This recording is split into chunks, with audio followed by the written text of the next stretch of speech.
നമ്മൾ ഉണ്ടാക്കാൻ പോകുന്നത് ചിക്കൻ ഫ്രൈ. അതിന് കുറച്ച് ലിറ്റിൽ മഞ്ഞൾപ്പൊടി, ലിറ്റിൽ മുളക് പൊടി, ലിറ്റിൽ ഉപ്പ്.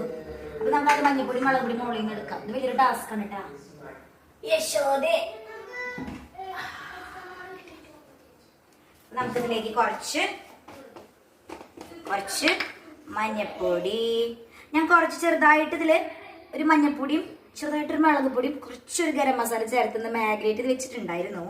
അപ്പൊ നമുക്കൊന്നുകൂടി വളരെ വളരെ വളരെ ലിറ്റിൽ മതി കേട്ടാ. ഓക്കെ, കുറച്ച് മുളക് പൊടി കേട്ടാ, കുറച്ച് മതിയേ. ഞാൻ മുൻപ് ഇത് മാഗ്നേറ്റ് ചെയ്ത് വെച്ചതുകൊണ്ടാണ്. പിന്നെ ആർക്ക് ഈ റെസിപ്പി ഞാൻ പറഞ്ഞു തരില്ല, ആരും എന്നോട് ചോദിക്കരുത്. കാരണം ഇതൊക്കെ നമ്മുടെ കയ്യിൽ നിന്നിട്ടുള്ള റെസിപ്പികൾ. അതിന്റെ ടേസ്റ്റ് കൂട്ടാൻ പോണ ഒരു മേമ്പൊടിയാണിത്. ഇതെന്താണെന്ന് ആരും ചോദിക്കരുത്, ഞാൻ പറഞ്ഞു തരില്ല, സോറി. നമ്മളിതിലേക്ക് ഇട്ടിട്ട് നമ്മളിതിങ്ങനെ മിക്സ് ചെയ്യണം. ഓക്കെ, നല്ല മണമല്ലേ. അത് വറുത്തിന് എന്തൊരു ടേസ്റ്റ് ഉണ്ടാവും ആലോചിക്കും. ശബ്ദമൊക്കെ പോയിട്ടുണ്ട്, വേറെ ഒന്നുമില്ല.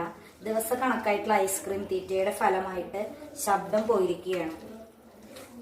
അതുകൊണ്ട് തന്നെ ഒരു പാറാമിട്ട് ഉറയ്ക്കണ ശബ്ദം ഉണ്ടോന്ന് എനിക്കൊരു സംശയം ഇല്ല.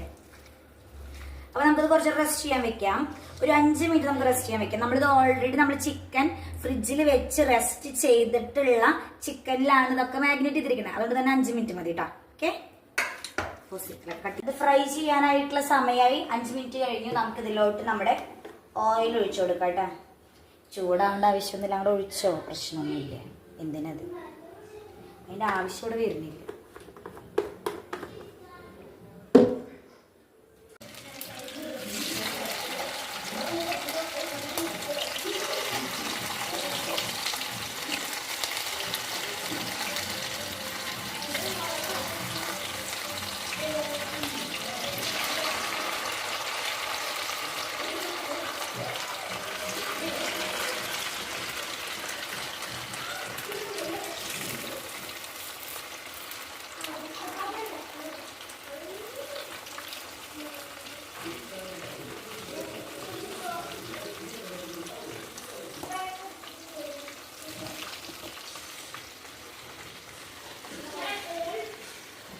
അപ്പൊ നമ്മുടെ സ്വാദിഷ്ടമായ ഫ്രൈഡ് ചിക്കൻ റെഡി.